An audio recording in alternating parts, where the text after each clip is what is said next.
Okay, we'll begin.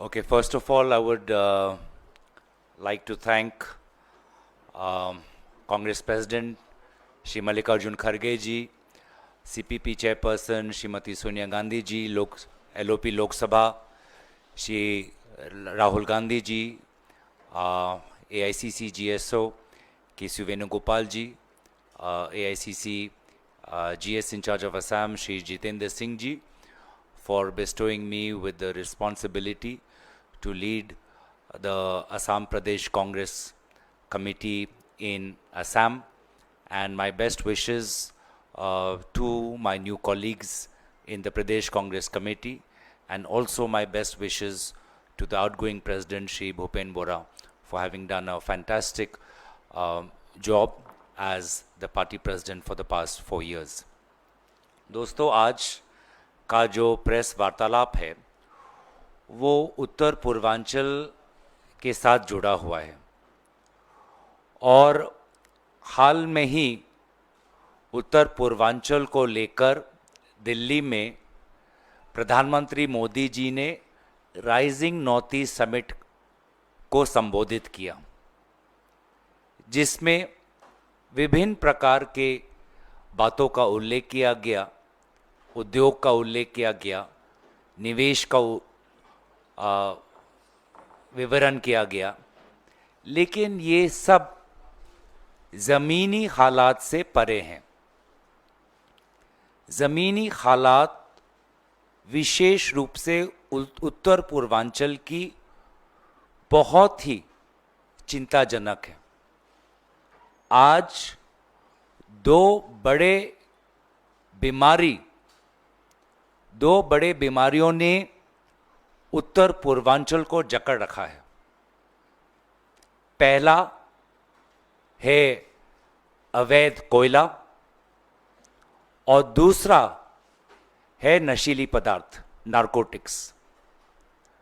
अब मैं कुछ बातें आपके सामने रखूंगा जिससे साफ साफ पता चलता है कि बीजेपी के छत्रछाया में उत्तर पूर्वांचल किस प्रकार से अवैध कोयला और नशीली पदार्थों का अवैध व्यापार का एक हब बन चुका है। शुरुआत करूंगा कोयला से, और बहुत ही एक विचित्र काम इस साल के अप्रैल महीने में हुआ। 24 तारीख को ईडी ने विभिन्न जगहों पर छापे मारे। वे हैं जगदीगितिम, नौंगाल बिब्रा, जडुगोफा, मार्गरीटा, गुवाहाटी। ये स्थान मेघालय और गुवाहाटी में हैं। और ये छापे मारने के बाद उन्होंने, मतलब ईडी ने 25 तारीख को एक प्रेस रिलीज जारी की। इस प्रेस रिलीज में किस प्रकार का अवैध कोयला का एक सिंडिकेट नेक्सस मेघालय असम में चल रहा है उसका विवरण ईडी ने किया है। सिंडिकेट शब्द का इस्तेमाल तक उन्होंने किया है। अपने प्रेस रिलीज में उन्होंने कहा कि ED investigation further revealed that a syndicate having persons from Meghalaya and Assam is in charge of ensuring that the trucks containing illegal coal clear the borders of Meghalaya and enter into Assam without any checking, restrictions, where papers were prepared to show this as legally mined coal. The syndicate used to charge rupees 1.27 lakh to rupees 1.5 lakh per truck from the mine owners in the name of commission patronage in cash. The illegal mine coal was stored at depots located at Jogiofa in Assam. In a subsequent para, it further states, it is further revealed that the cash so generated in the process was collected by the syndicate and was being stored at the places of the cash handlers. These cash handlers were searched and diaries containing cash in out was also seized. It was further revealed that the coal mine owners and the syndicate people used to coordinate with illegal coal mine operators in Margarita, Tinsukia to make it appear to be mined from legally sourced miners. Last May, during the search, cash of rupees 1.58 crore, digital devices like laptops, mobile phones, and 2 high-end vehicles suspected to be purchased out of the proceeds of crime was seized. तो हमने तो सबसे पहले स्वागत किया, क्योंकि यही बातें बार बार कांग्रेस पार्टी उठाती रही है कि अवैध कोयला का धंधा चल रहा है। इसको हमने सदन के अंदर भी उठाया, इसको हमने सदन के बाहर भी उठाया। तो प्लेजेंटली सरप्राइज्ड कि ईडी ने ऐसा काम किया, हमने इसका स्वागत किया, क्योंकि ये बातें असम के मुख्यमंत्री के बातों को झूठा साबित किया। क्योंकि असम के मुख्यमंत्री कहते हैं कि कोई अवैध कोयला का व्यापार हो ही नहीं रहा, कोई अवैध कोयला है ही नहीं, सब जायज है। तो सरकारी एक तंत्र ने मुख्यमंत्री को झूठा साबित किया, तो इसका तो हमने स्वागत किया। लेकिन जब इसके पश्चात कोई जांच नहीं, इसके पश्चात कोई एसआईटी नहीं, इसके पश्चात कोई अरेस्ट नहीं, तब हमारा संदेह ईडी की तरफ भी गया कि क्या ईडी वास्तव में लोगों को गिरफ्तार करना चाहती है, या जब उन्होंने कहा during the search cash of rupees 1.58 crore was seized, वहीं तक उनका काम सीमित हो गया।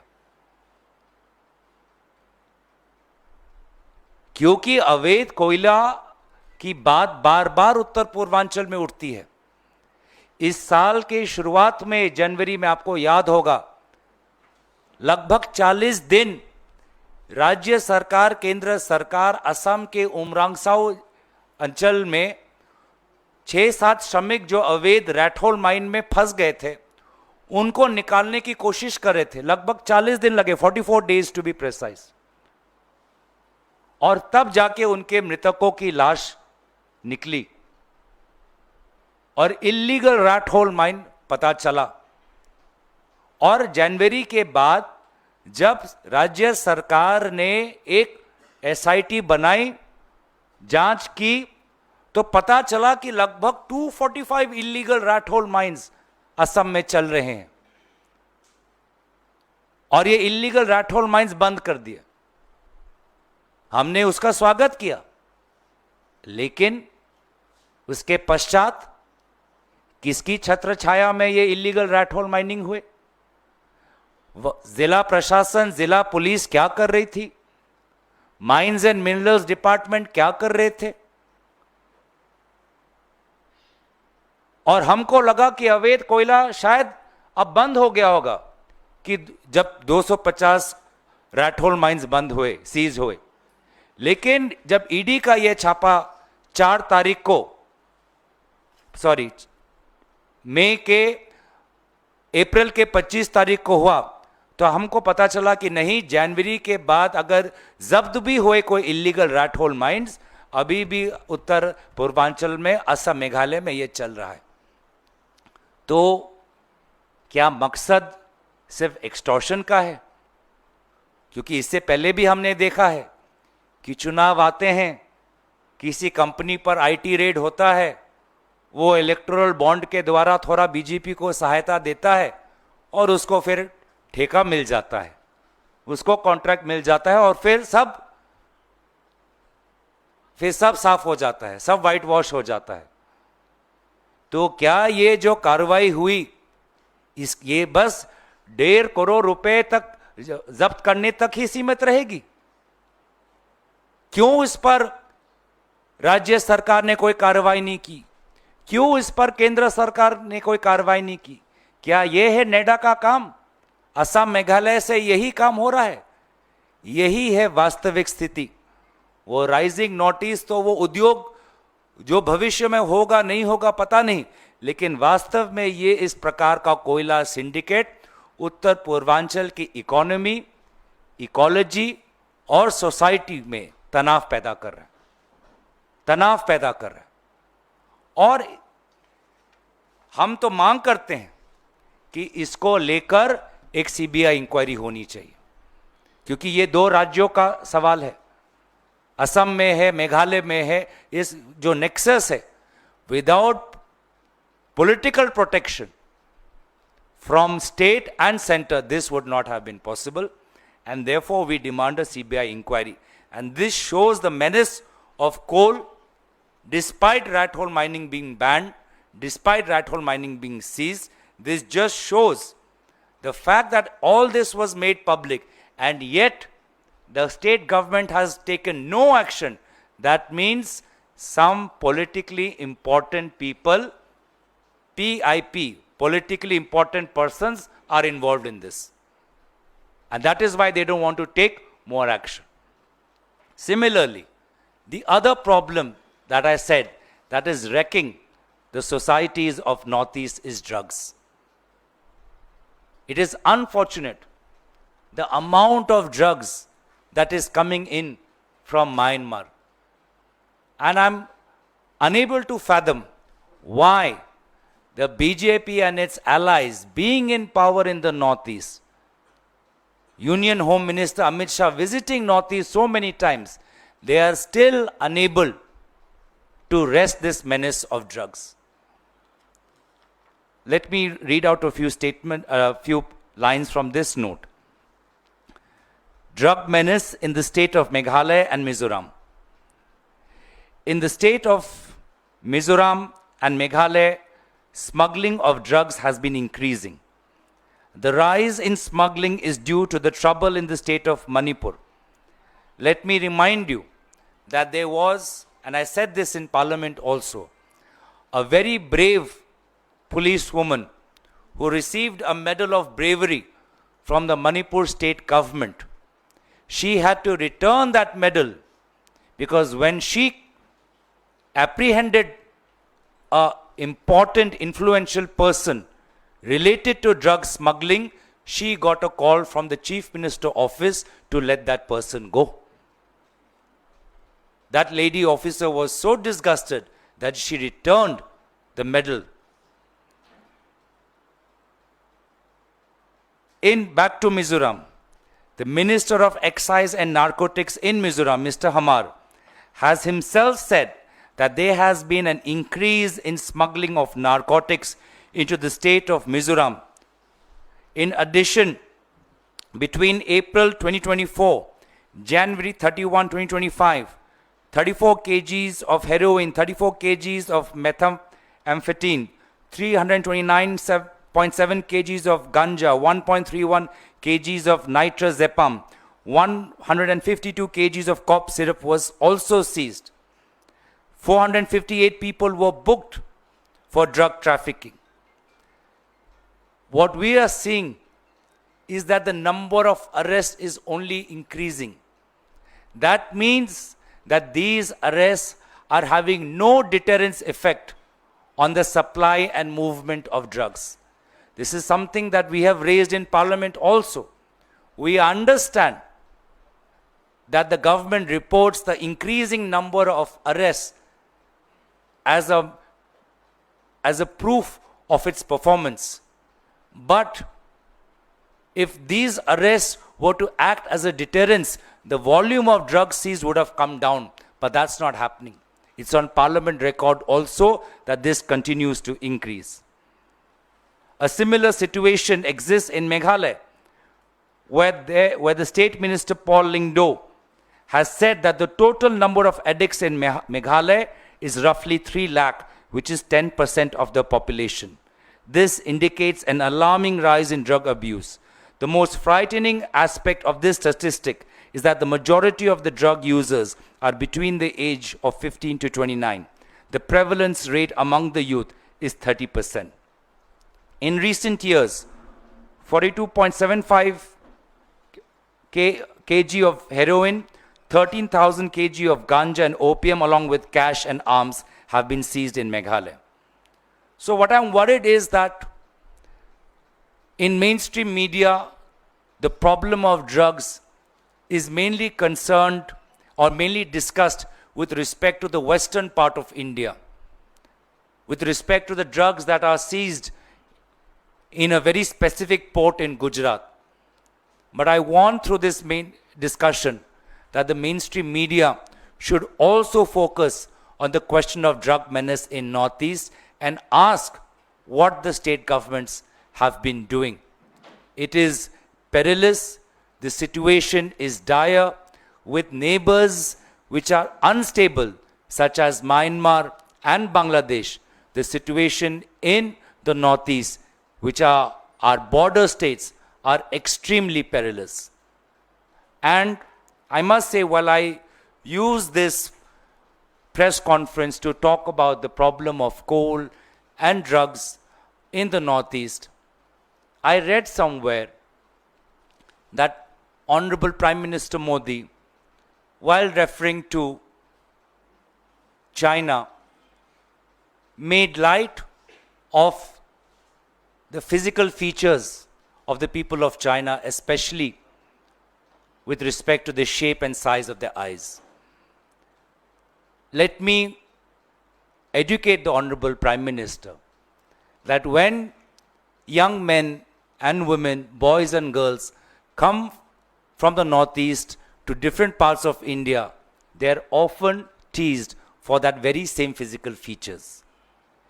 This kind of language only perpetuates the harassment and the language that is used to taunt and tease the people of the Northeast. By all means, the Prime Minister has the right to focus on various problems between India and China with respect to the trade deficit and the border situation.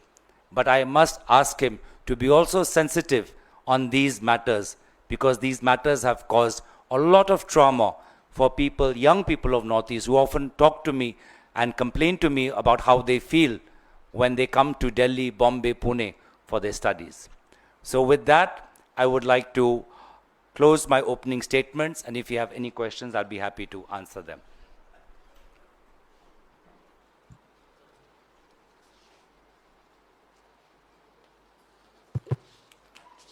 Saurabh ji, आपने ये politically influence people की बात की, PIB, ये कौन लोग हैं, क्या इनकी जानकारी आपको है? क्या आप ऐसा आरोप लगा रहे हैं कि ये भारतीय जनता पार्टी से जुड़े लोग हैं?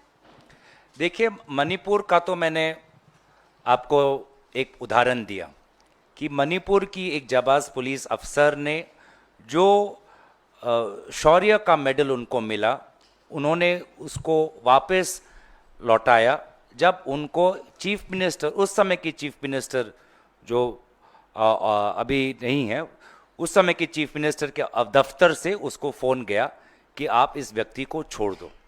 और अगर इतना जानकारी आने के बाद इतने सारे ठोस कदम, इतने सारे cash in cash out, diary seize हुए, लैपटॉप सीज हुए, इतने सारे जांच होने के बाद एक प्रेस स्टेटमेंट तक ही ये बात रह जाती है, कुछ और नहीं होता है, तो निश्चय ही इसमें गृह विभाग, असम मेघालय का, इसमें mines and minerals department, local प्रशासन, इसमें निश्चय ही उनकी एक भूमिका, व्यर्थता, विफलता रहेगी, और इसीलिए हमारी मांग सीबीआई की है।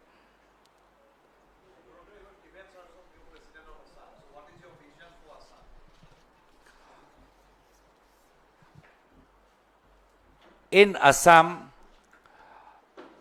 we need a new economic model.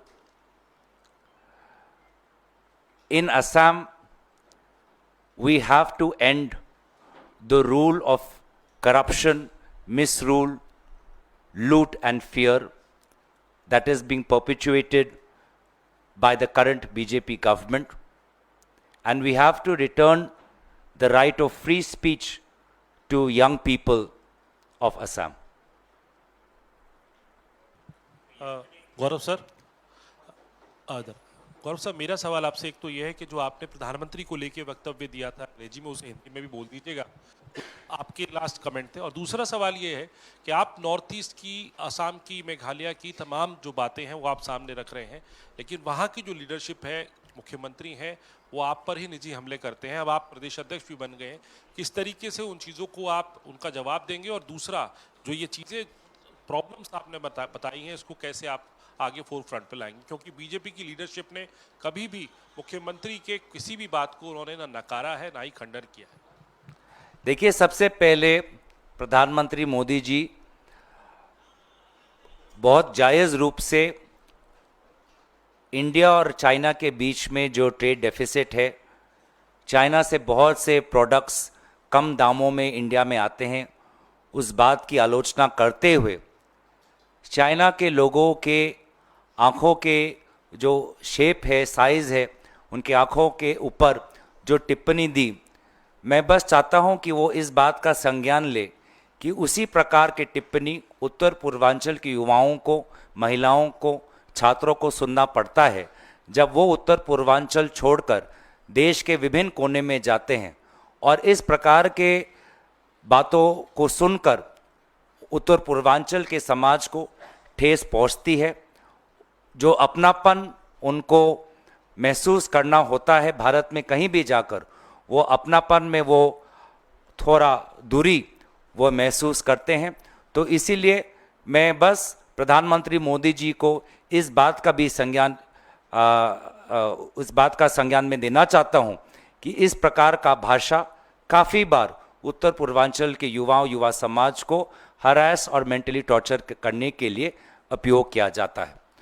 जहां तक दूसरी बात है, असम के मुख्यमंत्री जो विभिन्न प्रकार के व्यक्तिगत आरोप उठाते हैं, मैं तो पहले उनका तहे दिल से शुक्रिया अदा करता हूं, क्योंकि बहुत समय से एक लोगों के बीच में ये भी एक राय था कि मेरी राजनीतिक भूमिका ज़्यादातर राष्ट्रीय स्तर तक ही सीमित है। राज्य की राजनीति में, असम के राज्य के राजनीति में मेरी भूमिका कम है। लेकिन वे जिस प्रकार से पहले डिलिमिटेशन के द्वारा, जिसमें किसी लोकसभा में नहीं, सिर्फ मेरे ही लोकसभा के 2 टुकड़े हुए, और उसके पश्चात पिछले 3-4 महीने से जो नॉनसेंसिकल बातें कर रहे हैं, उन्होंने मेरे कद को बहुत ऊंचा कर दिया है। तो ये जो एक भ्रम या लोगों के बीच में एक सोच था कि मैं सिर्फ राष्ट्रीय राजनीति तक ही मैं सीमित हो, असम के राजनीति में मेरी भूमिका कम है, वो मुख्यमंत्री ने ही खुद ही तोड़ा है उसको। और मैं साथ ही साथ में अपने दल के नेतृत्व का भी आभार प्रकट करता हूं, क्योंकि मुख्यमंत्री, असम के मुख्यमंत्री का ये उद्देश्य था कि ऐसे कुछ बातें कहें जिससे कि हमारे कांग्रेस पार्टी की जो नेतृत्व है हमारे तरफ संदेह के नज़रिए से हमें देखे, या कुछ मन में कुछ आशंकाएं आएँ, मन में कुछ डाउट्स आएँ। तो मैं अपने दल के नेतृत्व का आभार प्रकट करता हूं कि मुख्यमंत्री की जो ये मंशा थी, उन्होंने उसको नकारा और पूर्ण रूप से हमारा समर्थन किया है, हमारा आशीर्वाद किया है। तो मुख्यमंत्री दोबारा इस बार भी डिलिमिटेशन, जोरहाट, और अब इस बार भी वो अपने मंसूबे में विफल हुए हैं। Gaurav ji, yesterday Bhupen Bora, your predecessor, he held a PC in Guwahati, where he spoke about the need to revive the Assam Sonminito Morcha, the coalition you had, which collapsed before the by-polls last year. So do you, as the president of the current Assam unit, do you plan to revive that coalition? And second question is, he also described AUDF as a communal force, and he advised the Congress to stay away from AUDF in the near future against tying up with the AUDF. So would you also agree with that characterization of AUDF as a communal force, and for the Congress to stay away from AUDF? I think these are all very important questions. These are all very important subjects. They are best to be discussed in a party forum among senior leaders, we should hear each and every's view. As a party president, it would be presumptuous of me to assert my view or opinion before having a discussion with my colleagues on this matter. But as I said, on many cases, we did have an alliance with AIUDF up till 2021, and then we broke off that alliance, and often we have felt that the AIUDF, through its conduct, has behaved as the B team of the BJP. Gaurav ji, मेरा सवाल आपसे ये है कि आपके पिता भी असम के मुख्यमंत्री रह चुके हैं, लंबे वक्त तक वो मुख्यमंत्री थे, और अगले साल विधानसभा चुनाव असम के भीतर है। उससे पहले आपको पार्टी की कमान दी गई है, आपको मुखिया बनाया गया है, प्रदेश अध्यक्ष बनाया गया है। क्या ये मान के चला जाए कि गौरव गोगोई मुख्यमंत्री का भी चेहरा होंगे? देखिए, सबसे पहले तो मैं दोबारा अपने दल के नेतृत्व का आभार प्रकट करता हूं, और हमारे सामने लक्ष्य दो हैं। पहला लक्ष्य ये है कि हमको जो आंकड़े हैं, 60 का जो आंकड़ा है, उसको हमको भेदना है, तभी जाकर हमारी नेतृत्व में एक सरकार बन सकती है। सरकार बनने के बाद आला कमान पर निर्भर करता है, लेकिन हमारा दायित्व ये बनता है कि उस 60 के आंकड़े को हमको भेदना है। और दूसरा हमारा जिम्मेवारी वर्तमान में ये है, जो इससे पहले भी जो सवाल आया है, कि हम असम को किस दिशा में ले जाना चाहते हैं। आज असम भ्रष्टाचार, लूट, भय और गुंडागर्दी से जकड़ा हुआ है, और इस जकड़ से हम असम के लोगों को मुक्ति देना चाहते हैं। ये हमारी दो कोशिशें रहेंगी। गौरव जी, जिस तरीके से हेमंत विश्व शर्मा आप पर, आपकी पत्नी पर व्यक्तिगत हमले कर रहे हैं, राज्य में सरकार उनकी है, केंद्र में सरकार उनकी है, गृह मंत्रालय भारतीय जनता पार्टी का है, उस पर वो जांच नहीं कराते, आप पर लगातार हमले करते हैं, तो क्या आप मानहानि का दावा करेंगे उनके खिलाफ? देखिए, जिस दल का राजनीति ही मानहानि है, तो उस पर कितने मानहानि केस लगाओगे?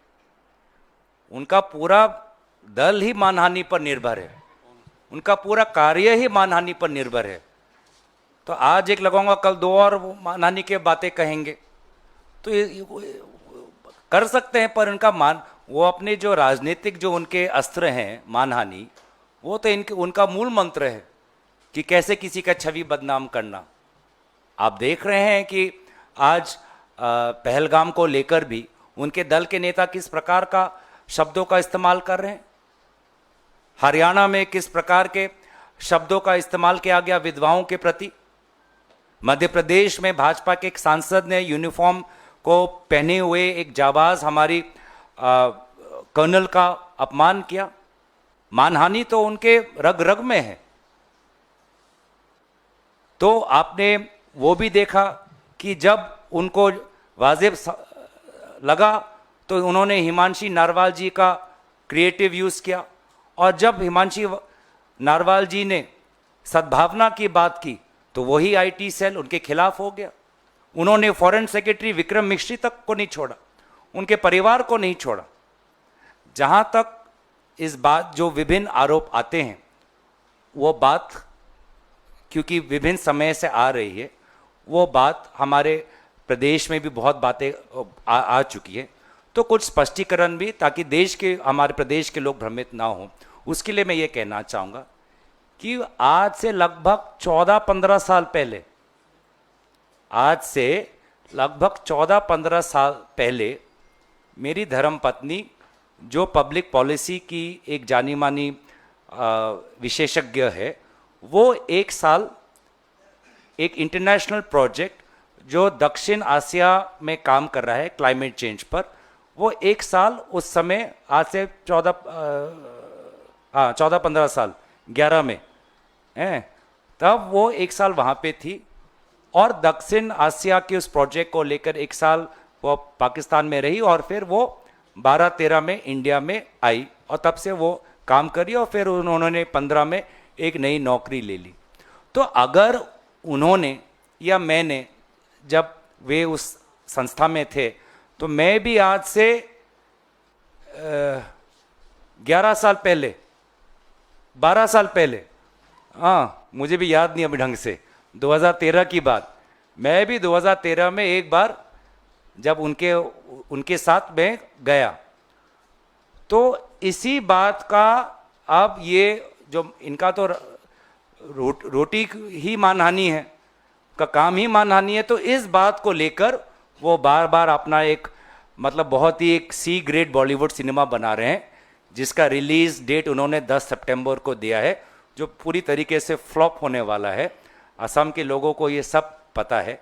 और हमारा उल्टा सवाल है कि अगर उनके आरोप के अनुसार कुछ हमने गलत किया, मेरी धर्मपत्नी या मैंने गैर कानूनी किया, तो पिछले 11-12 साल से किसकी सरकार है?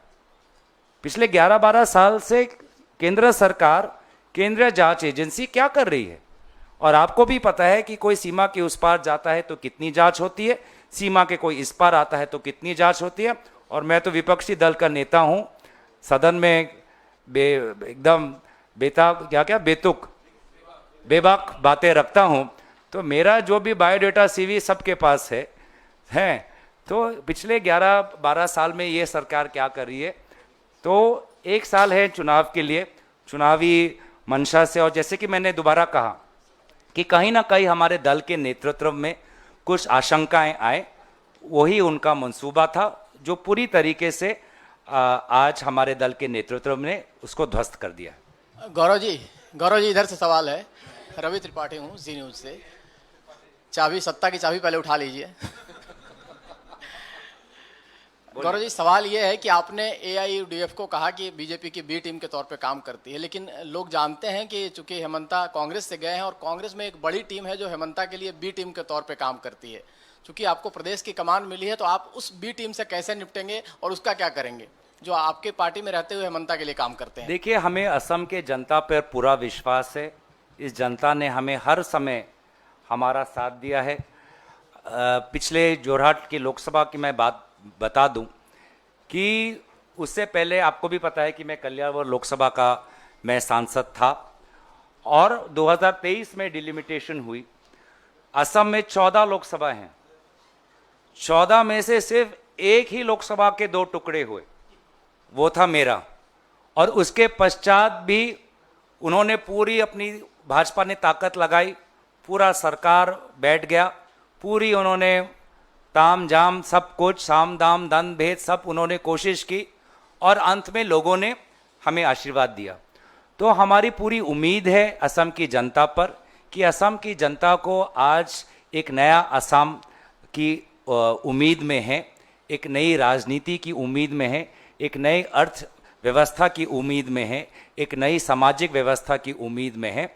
और इसीलिए हमारी असम की जनता, जो हिमंत बिश्व शर्मा से भी ज़्यादा बुद्धिमान है, ज्ञानी है, जानती है, तो उन पर पूरा हमारा विश्वास है। Gaurav ji, with less than a year left for Assam Assembly elections, I mean, you've been handed over the command of the Congress, and you've also been facing a smear campaign, against you and your family. So what is going to be your strategy going forward with less than a year left, to bring the Congress to power and to fight the smear campaign against you? See, the people of Assam have totally rejected this smear campaign. As I said, this smear campaign was done to instill doubt in the minds of my seniors and leaders in the party. All doubts were dispelled by the decision of the party, and I am thankful to the Chief Minister for raising and elevating my profile in the state. And I'm also thankful to him for exposing his fear and insecurity in such a transparent manner. इतना डर और इतना भय उनमें समाया हुआ है, हमने सोचा नहीं था। तो ये तो पूरा आप सब लोग समझ चुके हैं, लोग जानते हैं। तो लोग ये आज एक जो माहौल है वहाँ का, गुंडागर्दी का, भ्रष्टाचार का, लूट का, इस माहौल से मुक्ति पाना चाहते हैं। और यही हमारा मकसद है कि क्योंकि हम इस माहौल को बदलेंगे और वे रहेंगे तो ये माहौल और बढ़ता जाएगा। गौरव सर, इधर फॉरेन डेलीगेशन में गए शशि थरूर जी ने ये कहा है कि क्या कहेंगे? दूसरा, कांग्रेस के स्पोक्स पर्सन है उदित राज, उन्होंने ये कहा है कि वो शशि थरूर जो हैं वो मुख्य प्रवक्ता बन गए हैं बीजेपी का, इस पर क्या कहेंगे? On the larger point of foreign delegations, I think the Congress party has behaved in a very responsible manner. Since the first day, हमने सरकार का समर्थन किया है. राहुल गांधी जी ने इसी मंच से पाकिस्तान को एक मुंह तोड़ जवाब देने का परामर्श आदरणीय प्रधानमंत्री मोदी जी को दिया है. विदेश में जो विभिन्न सांसदों का डेलीगेशन गया है उसमें भी हमने समर्थन किया है. हमारी मन में बस यही प्रश्न है कि भारत सरकार सांसदों को विदेश भेज रही है, तो क्यों ना सारे सांसदों को दिल्ली में बुलाकर संसद में एक विशेष सत्र क्यों ना हो. जब हमारे सांसद बाहर जाकर विदेशी सरकार को अपना भारत का पक्ष रख सकते हैं, तो सदन लोकतंत्र के मंदिर में हम भारत का पक्ष क्यों नहीं रख सकते. और इस पक्ष से इस सुझाव से, राहुल गांधी जी की सुझाव से, विभिन्न दलों के सुझाव से, आदरणीय ममता जी ने भी इसको लेकर ये अपनी बात रखी. इस सुझाव से भाजपा क्यों मुकरती है, ये हमारा प्रश्न उनसे है. गौरव जी, एक Assam sorry, one second.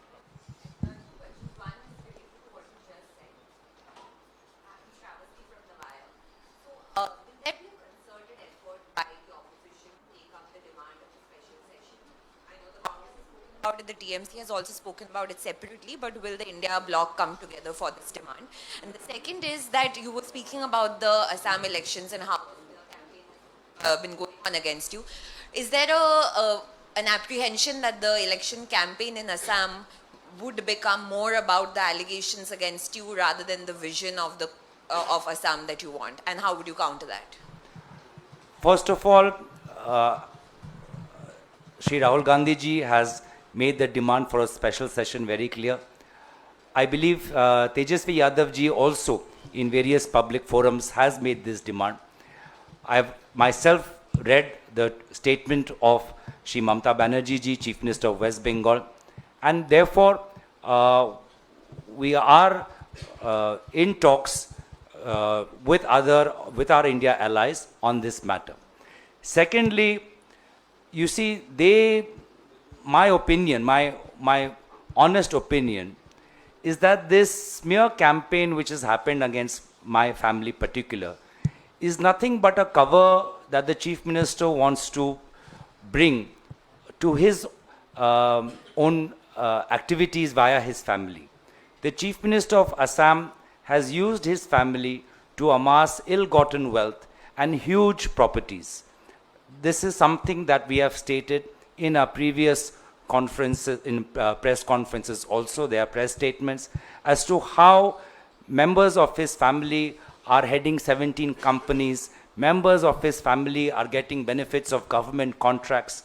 So, in my personal opinion, this smear campaign is nothing but to purchase some kind of a shield or obfuscate the activities that he has been indulging in, illegal activities via his own family. Our aim, as I said, we have laid out the facts today about my wife's role in the public policy sector. I have laid out the facts related to my personal visit 11 years ago to Pakistan. When it comes to questions related to the citizenship of my members of my family, I believe that's a very private and personal matter. But the facts are now out here. It is for the Chief Minister that if he has found something illegal, to make those facts public, and for God's sake, please concentrate on the real issues such as coal and drugs, which is wrecking the economy, ecology, and the society. That's what we hope that they will do, but that's definitely what we will do, which is to focus on the real issues affecting Assam.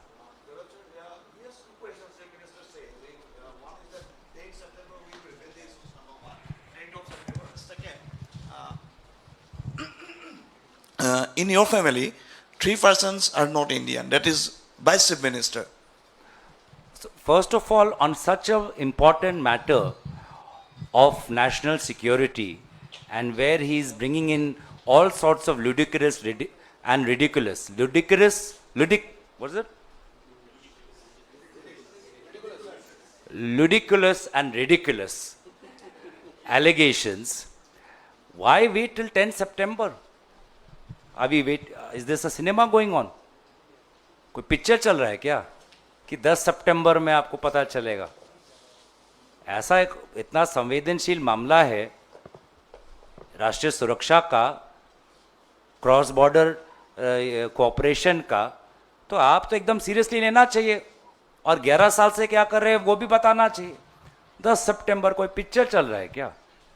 ये बाहुबली 1 बाहुबली 2 चल रहा है क्या कि हम 10 सितंबर तक इंतज़ार करें? मजाक बना के रखा है। और ये कोई नई बात नहीं है उनका। आपको याद होगा एक टाइम पर उन्होंने राहुल गांधी जी का बॉडी डबल वो देखते थे।